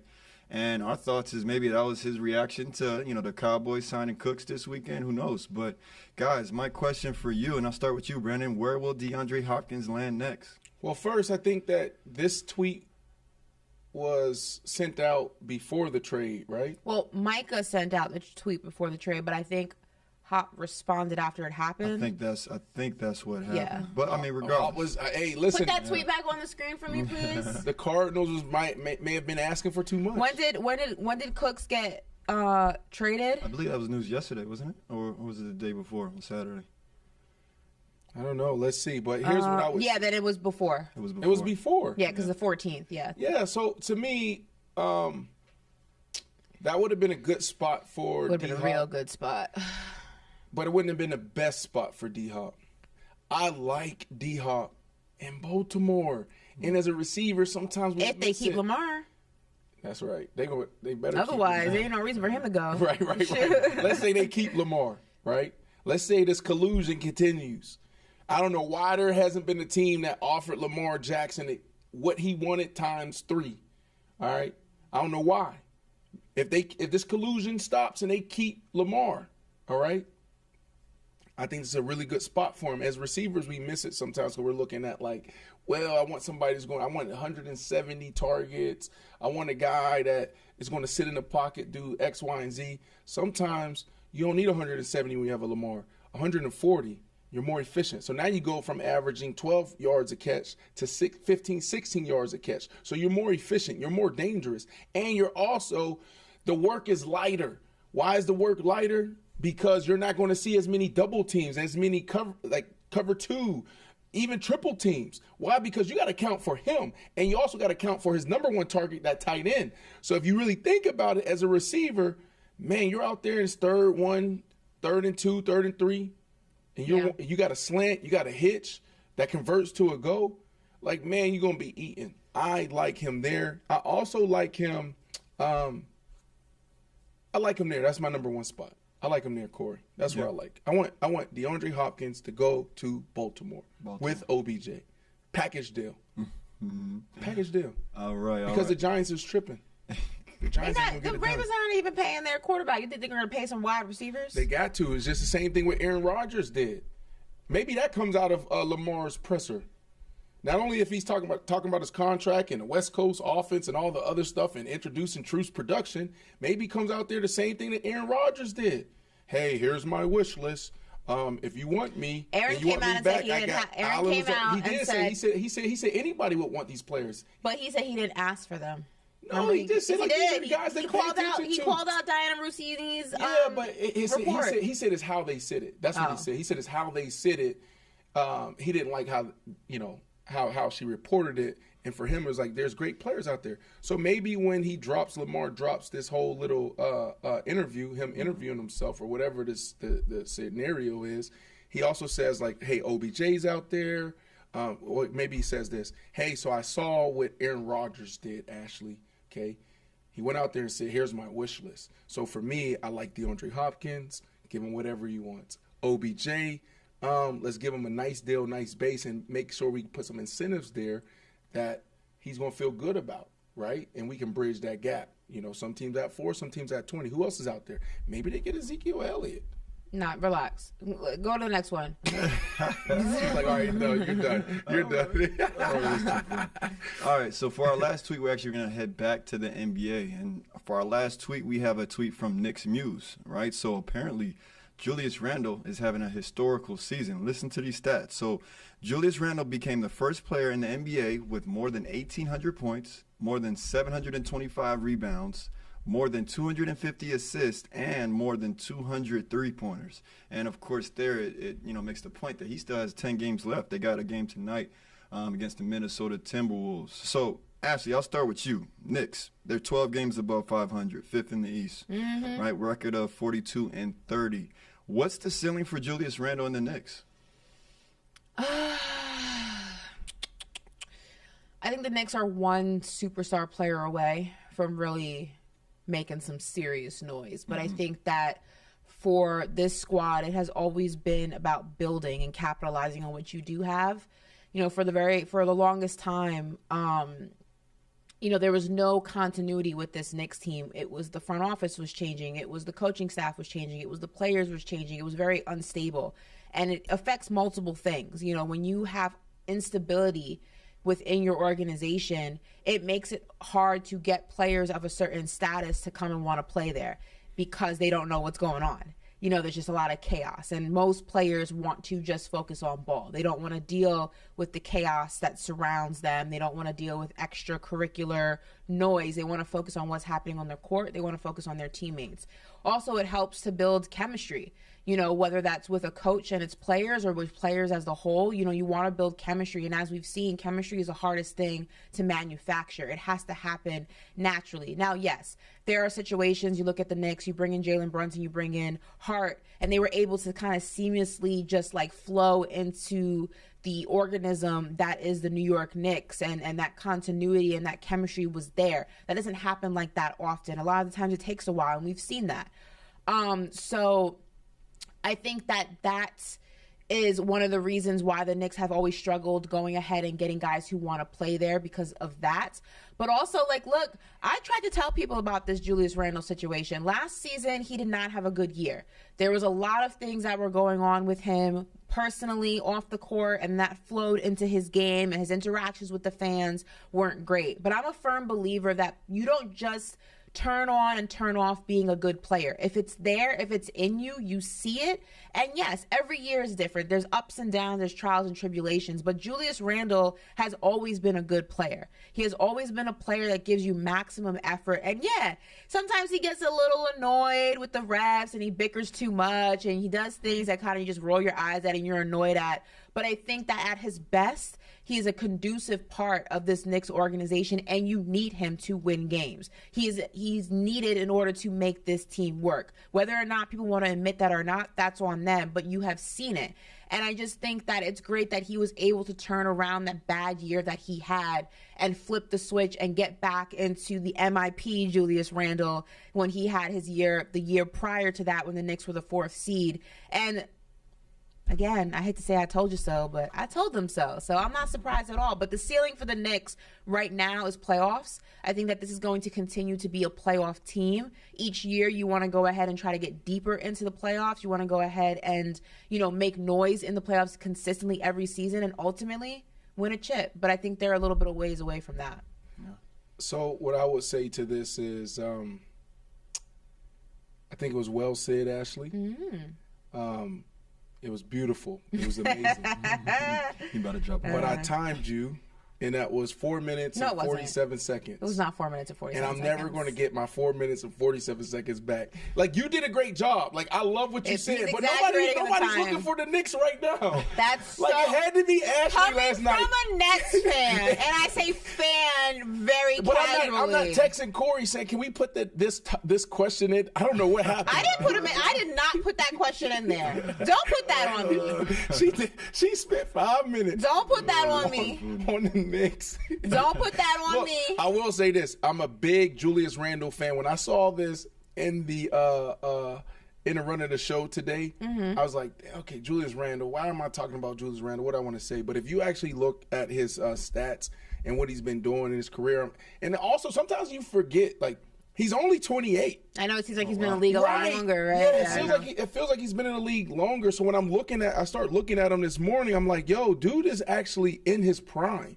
right? And you are right. about, like, if they can add 1 or 2 stars, the Knicks could be right where they need to be, but obviously keeping the Julius Randle happy and this nucleus that you have now. I like Tibbs.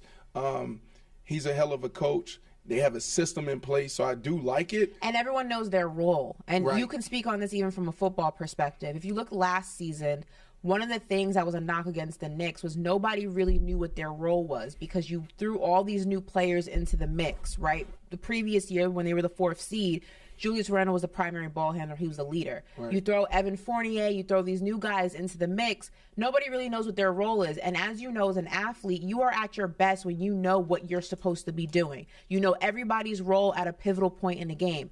With the Knicks, nobody knew, okay, who's the primary ball handler? Who's the closer? Who's the guy we go to, you know, for that corner 3? Nobody knew what they were doing. Right. And that is so detrimental to a team. The best teams in the league, know what players do what and when they're needed to do it. And the Knicks didn't have that. If you look this season, everybody knows their role and they play their role. And that is a huge difference maker. Right.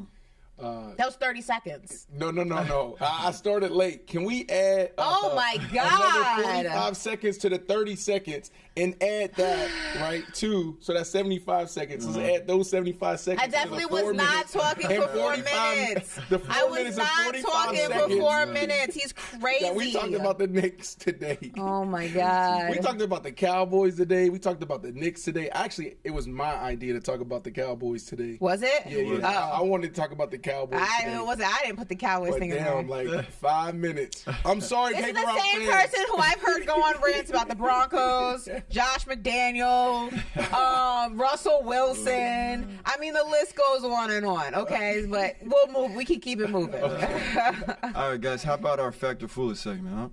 So if you remember right, I'm going to read these guys a statement. They got to determine whether it's fact or foolish, but they have to give an explanation why. So we're actually going to stay in the NBA for our first one. So for the first one, you guys, Domantas Sabonis is the most underrated center in the league. Fact or foolish? I'm going to say foolish because I don't feel like he's underrated. People know he's a beast. His dad was a beast. Mm-hmm. He's a beast. Maybe it's because he plays in Indiana. I'm sorry, in Sacramento now. In Sacramento. I mean, both small markets, to your point. He's playing in a smaller market, so maybe he doesn't have those eyes as if he was playing in a Miami or a New York or an LA. But I think anybody who watches the NBA actively and consistently, not just when the playoffs come around, know that he is a beast. And there's nothing underrated about that man. So I just think it's a market thing. But nah, he's a beast and his daddy was a beast. So, yeah. So obviously, I mean, on paper, Joker and Embiid are centers, right? Mm-hmm. So we know who they are. I would actually say that this is fact. This is actually fact. You know why it's fact? Really? Yeah. Most underrated? Yeah. I don't think. I mean, I feel like real NBA heads know that Sabonis is the real deal Holyfield. Yeah, like, it's but that's not. We're talking about the average, not the average fan, not the avid NBA fan, but is he a household name? Do people know about him?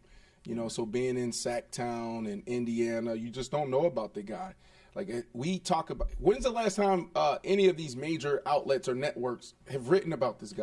Or talk what do you mean? The Kings are one of the hottest teams in the NBA. Yeah, they don't stop talking about him. But here's the thing. We're not even talking about the Kings. Mm-hmm. It's almost like in football. In football, we talk about the Dallas Cowboys. Who's not talking about the Kings? Nobody. They like, you turn on coverage. They don't get that much coverage. They don't get coverage. It just happens, right? Because the market is small. I'm not saying that they're not doing an amazing job, but it's just the market. It's about ratings. You talk about, you know, LeBron and the Lakers. We talk about LeBron and Lakers more than we talk about the Kings, and then who's having a better year? That is a fact. That is true. That's all I'm saying. That's because LeBron is KD and Kyrie. LeBron and KD. They play 8 games together. They're the low-hanging fruit. Everyone goes for the low-hanging fruit. But real NBA heads know Sabonis is the real deal. So this is fact for me, foolish for Ashley. What's the next one? All right, next one, guys. Zion Williamson's availability is a legitimate concern for the Pelicans. Fact or foolish? Big facts. Yeah, huge facts. Yeah, I'll go fact here, too. And it's not just about the Pelicans. It's just like overall, like, you know, we want to watch Zion. We're excited to see him. It almost feels like, you know, and every guy's case is different, the injury prone or whatnot, or different situations from a business perspective. But just from a fan's perspective, you want to see your greatest players perform. And we have been cheated over the last couple years, right? Mm-hmm. Like since he's been in the NBA, we have been cheated, right? We want to see him play, and we want to see him play consistently, right? And this is the things that Dame Lillard was talking about, Ashley, a couple of weeks ago or last week on, the Old Man podcast with, I think I said it right, JJ Redick's podcast. Like he said, he's like, I don't know how much longer I can play in this NBA. I don't know what this is, but this is what the NBA is now. Like dudes getting dressed up. We talked about our boy earlier, wearing vests with no shirts and not shaving his chest. Like it's all about that tunnel walk, and it's all about tweeting and Instagramming. But can I see you on the court? So I think that this is a big problem. This is a fact. I'm going to say fact also, not so much from the fan perspective, but look at the Pelicans. They were top 3 earlier this season. They're now at the 12th spot. They're not even in the play-in. Yeah. That doesn't happen if Zion's in the mix. Your availability is your best asset when it comes to competitive sports, especially in the NBA, especially when you're a star like Zion is. And I'm not quite sure if it's nutrition or lack thereof, if it's conditioning or lack thereof. But this can't continue. First of all, he's already built. He's a big guy. So weight sits on him differently than it will for somebody else. His body is different than maybe some of his peers. Injuries take longer Injuries take longer when you're a heavy guy, when you're a big dude.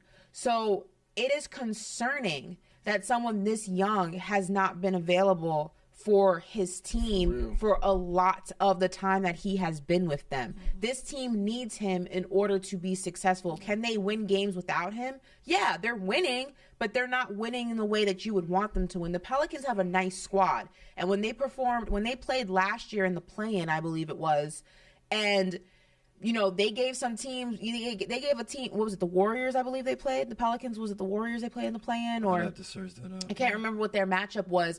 Everyone kept saying, if Zion was here, this would be a different game. Right. If Zion was here, this would be a different game. And the Pelicans gave them work. I'm drawing a blank on who the team was, but the Pelicans gave them work. And you need Zion to take you to that next level. And if he's unable to do that, and he's unable to do that consistently, that's an issue for this Pelicans team. So, Ashley, you Google Zion Williamson injury, and all you see is Zion Williamson playing this game against the Houston Rockets. There'd be no reason for him to come back. The season's over for the Pelicans. It's done. Right. And then also, go to his career stats. 2019 was his rookie year. Mm-hmm. Played 24 games. Mm-hmm. Last year, played 61 games. But how many games in the regular season? 82. Right. This year, 29. How many games are left? 15 maybe? Not even, less than 9. 15. This is a problem. Yeah, this is a problem. It's an issue. I don't even know guys in the locker room right now. I couldn't even be his teammate. Yeah, I wouldn't even be able to look him in his eyes. I wouldn't be able to look Zion in his eyes. Like, come on, bro. Come on. This is a problem. This is a huge problem. So what's the next one? This is a fact. Yeah. All right, so we're going to switch gears to the NFL. From the Knicks. I'm so sorry. If you're the Knicks, you're a Knicks. Let's do that. Let's do that. Look, she starts smirking. And also, no. Hold on, real quick. You brought up the Zion thing about Shaq, and just want to go ahead, and there's a difference there. Remember, Shaq's a lot bigger in height than Zion is. So when you're taller in height, you can carry more weight. Zion's 7 inches shorter than Shaq? Now we scientists, now we doctors. It's true. When you are tall, Shaq is at least 7 inches taller than Zion. So if they happen to weigh the same, or even if Shaq had 30 more pounds on him, it's different when you're 7, 8 inches taller than Zion is. He cannot weigh the same as Shaq. That's the whole 8 inches shorter than him. That's not how that works. Yeah, but that's the whole process as an athlete. As you grow and you get older, you evolve, you adapt to your body, different speed, different power. That's a part of it. That's a part of the training. He's overweight and he needs to lose weight. He lost a lot of weight. He needs to lose more. So let me ask you this question. He needs to lose weight. We were just talking about Julius Randle and the Knicks. Randle for 5 minutes and 98 seconds. It's not the same. Can I even say 98 seconds? Julius Randle is not the same build as Zion Williamson. 5 minutes and 98 seconds. I said 98 Did you say that? Are you trying to tell me that Julius and Zion are the same build? We talked about the Knicks for 5 minutes and 98 seconds, Ashley. And you talked about them being 1 or 2 players away from... I said 1 superstar away. So do you want Zion? No. Ooh, okay. Okay. I did at one point. So you're over him. I did at one point. So what if he comes to you and he says, Ashley, I've been, It's not Zion's talent that I'm worried about. It's his availability or lack thereof. And what good is a player you can't utilize? I like it. Okay, next question. That's good. I thought you was going to give me something different. I thought I was going to put you in a little blender. All right. All right, so next one, guys. Darren Waller will become an all-pro tight end with the Giants. Fact or foolish? He's already an all-pro tight end.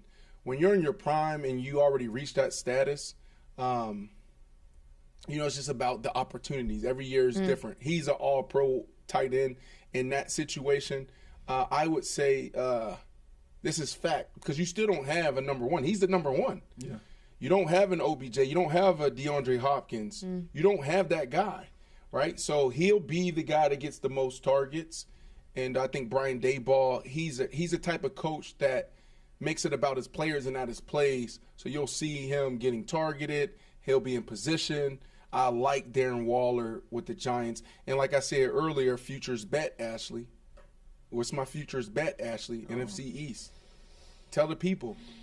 I'm not even going to mouth those words Tell out of the my people. mouth. That team in New Jersey will be the division winners, which is not going to happen. But, yeah, I mean, short and sweet situations make players, and players make the most out of situations. And I think that this is going to be the case with Darren Waller. And he, may see new traction in his career being with a team that's conducive for allowing him to do so. So I think that's really what it comes down to. Fact. But he's already a beast. So you're fact on this too? Yeah, I'm fact on it. I think for him, it's always been his availability. Also, doesn't he? In Vegas, he was dealing with some injuries and things like that. Yeah. So, but other than that, I mean, I don't think anyone is discrediting what he can do on the field. We've seen it. So. All right. Next one, we got a good one. Ramsey and Howard are a better cornerback duo than Gilmore and Diggs. Fact or foolish? Listen, this is what I would say. Ramsey and Howard. I'll take both of them. Geez, I would say this is fact because I think that Ramsey is going to come out this year with a big chip on his shoulder. He's extremely savvy. He's not always in position. He'll give up the big play, and you'll see that week in and week out. But the dude is dangerous. Howard is more technical. He's more savvy, and they're actually a great partnership because Ramsey's kind of like the personality. He talks, and X is like more reserved, more quiet. So I think they'll balance each other out, and I think they'll challenge each other and push each other in practice. And I think they're going to embrace this tandem. Trayvon is similar to Ramsey, right? He's starting to talk a little bit, but forget that. Let's talk about the play on the field. He's going to pick some stuff off, but he going to give up a couple big plays now. He will. He's becoming more technically sound. His coach, Al Harris, there, he loves him. He's a freaking amazing coach and a technician. And now you add Gilmore. Gilmore's a lot like X, but he's a little older, Ashley, right? He's been around longer. He still can do it, but he's technically sound. He's quiet. He comes to work, and it's all about business. But I think that the upside is greater on the Dolphins side than the Cowboys side. So I'm going to go fact here, Ashley. Why are you looking at me like that? I'm going to pass the question. What's the next one? Because you already know where I'm going to go. Yeah. So. Where are you going? I rock with the Star all day, every day. Imagine. Right, wrong. My goodness, Right, wrong, indifferent. It's them boys all day, every day over here. All right. Let me go to your Gilmore, Diggs. You know I got y'all, baby. It's us against the world. Let's go. Hold on. Let me go to your Wikipedia. I don't have a Wikipedia. Ashley Nicole Moss. I don't have a Wikipedia. It says here it says journalism major. Mm-hmm. You just broke all the rules. That's all right. I'm a rule breaker. You can't show bias. I'm biased all day, every day. And boys, you know what time it is. We're going to the top next season. Let's go.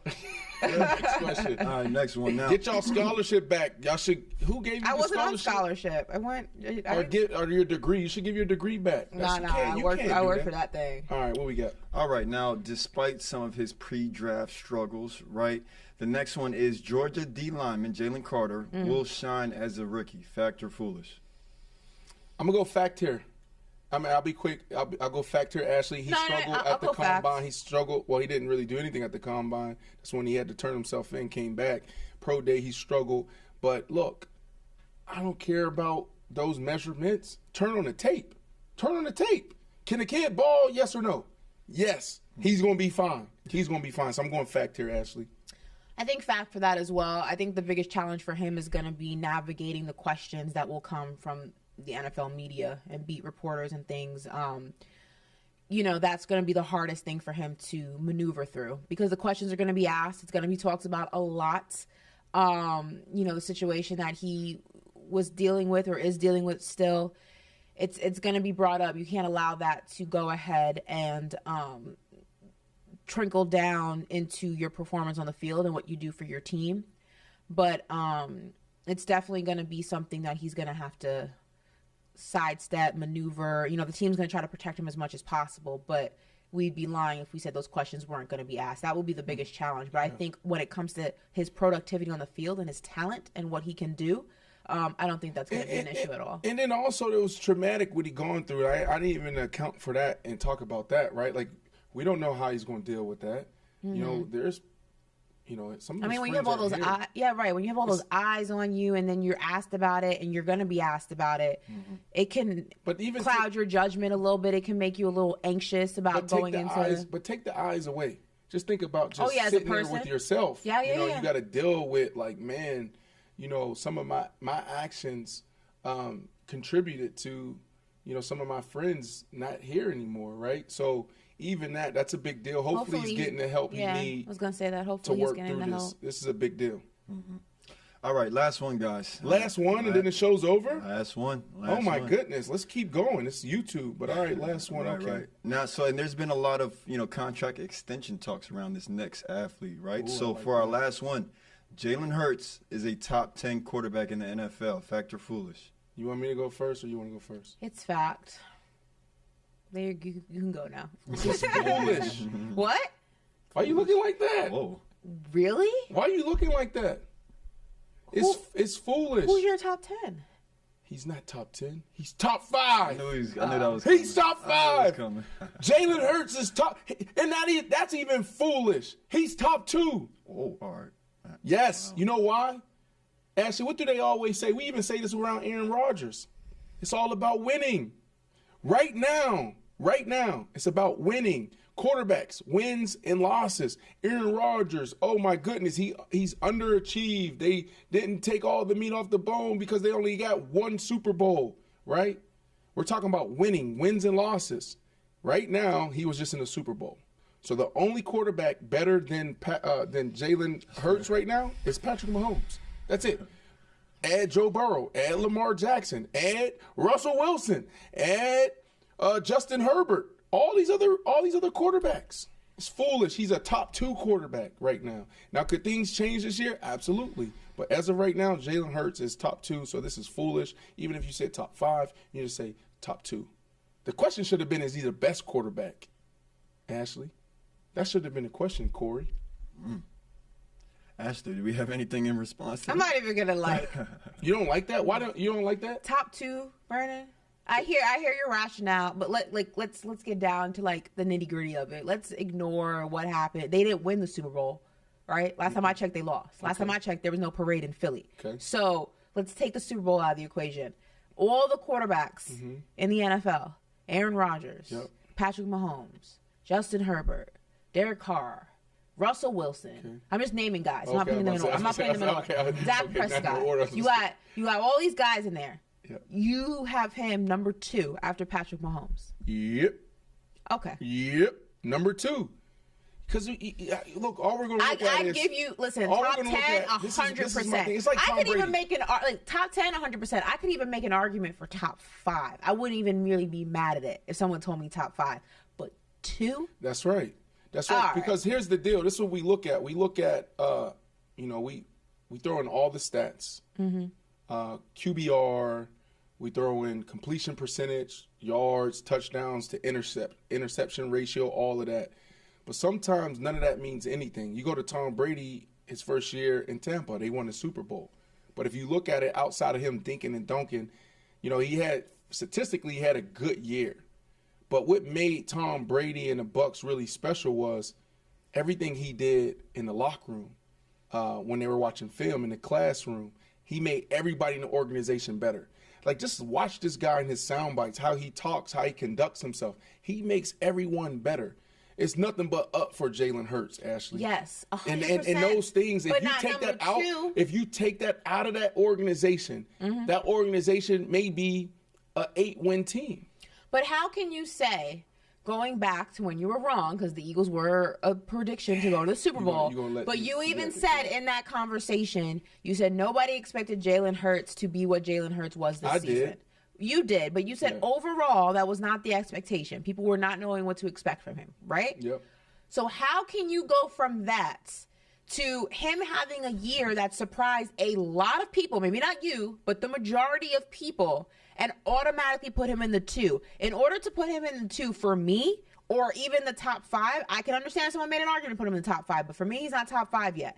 I have to see what he looks like now that the tape is out on him. Right. Now that everybody knows, okay, Jalen Hurts is a quarterback you got to look out for. Now, once what he does with this year, now that the tape is out of him, the book is out on him. It doesn't matter. It's going to be the difference. Yes, you did, things. because look at Patrick Mahomes. After Patrick Mahomes, the tape was out on him. What did he do next year? He came back, still dominated. Now, listen, his spot's solidified. If Jalen Hurts regresses, I respect that. You can't have him. How are you putting him in 2-0 for one good year? I respect that, but this is what I'm going to say. Sometimes when you see it, you know it. He's special. He's so special, yes. And it's not about, it's not about the physical. It's about everything else, how he leads, his professionalism, all of that. Absolutely. You got these big personalities. How do you deal with a Devontae Smith and a A.J. Brown, right, and all these other characters that come into play? He does it. He's the guy. He's managed to put himself in position. You're not a top 2 quarterback because you're a nice guy. You're a top 2 quarterback when you win. Okay, yeah. Right, and that's what I'm saying. And so to your point, I agree with you. Right, let me see what you do this year. But here's why he'll always be in position with this head coach, because it's about the players and not the plays. And it's simple football. Their football is not sophisticated at all. This is not, misdirection with the Shanahan. This is not Coach Payton. We're going to give you 1,000 formations, 1,000 different looks, and you have to adjust, but it's really the same plays. It's not that. It's if there's 8 in the box, okay, we're going to throw it. If there's 7 in the box, 6 in the box, we're going to run it. And he makes the plays. Look at what they do outside, and that's what makes him special. And the other thing that you said, talking about, well, Brandon, how do you go from saying that nobody believed, which I did, to now saying he's top 2? It's because I don't care about everybody else's opinion. I'm not saying My opinion is the only thing that matters. Okay, let me ask you this. Game is on the line. You have these 3 quarterbacks that you can go ahead. Oh, now she want to change the rules. No. Now she's changing the rules. I have a reason. I have a method to this. You have 3 actually, I'm going to give you 4 quarterbacks to give you a lot to choose from. You have 4 quarterbacks you can choose now from. She want to make it tougher. It's a 2-minute drill. Game on the line. Russell Wilson. Hold on. These are your 4 quarterbacks. Wilson, Josh Allen, Jalen Hurts, Joe Burrow. Who do you want? Russell Wilson. So how can you put Jalen Hurts above Russell Wilson if you just said you would pick him over Jalen Hurts to win you a game? Because you just talked about situational football. But there's a reason. There's a reason that you should have asked a better question. Okay. Those same 4 quarterbacks. Who do you want to lead you changed the rules again. Those 4 quarterbacks. Why who do you want to? this? Those 4 quarterbacks. Who do you want to lead your franchise? Why are you being mean right now? Who's your franchise Why quarterback? Are you being mean right Who's now? your franchise quarterback? Who's my franchise quarterback? Out of those 4 guys. Who's your franchise quarterback? See, all right, this is what I'm saying. I'll answer your question. I'm going to answer your question, but first, let me do this. Can we put the question back up there? And then we'll end the show. Can we put the question up there? Jalen Hurts is a top 10 and you quarterback said in the NFL he's right top now. 2. And what I'm saying is, when you look at who's winning and who's losing, you got to say yes. Okay, but to answer your other question, because you want to change the rules. Who are you taking? I'm going with Joe Burrow right now. So how can you put Jalen Hurts above Joe Burrow if Joe Burrow didn't win this year? He went into neither did Philly. Philly didn't win a Super Bowl. They didn't win that game. Listen, Joe Burrow went into Buffalo and in the snow. Don't matter. And bounced the Bills and Josh Allen out at home. And you ain't make it back to the Super Bowl. And the Eagles didn't win the Super Bowl. They made it. They was but there. They didn't win. They was there. They seen Rihanna. They seen Rihanna. Almost. I saw Rihanna too on my TV. Yeah, but you ain't seen her how they seen her. They were in the locker room. They they seen almost her only counting horseshoes, big dog. No, only counting horseshoes. Ashley Nicole Moss is changing the rules. I'm not changing rules. Come back tomorrow because she's going to change the rules again. I promise you guys we won't talk for 6 minutes or 5 minutes and 98 seconds on the Knicks. We'll never get that time again, Ashley. But the Cowboys conversation was awesome, right? So, want to see him tomorrow? You want to do your thing? Do your thing. No. Do it. Ciao. Arrivederci. Bye. See y'all tomorrow. Paper route. Love y'all. Peace.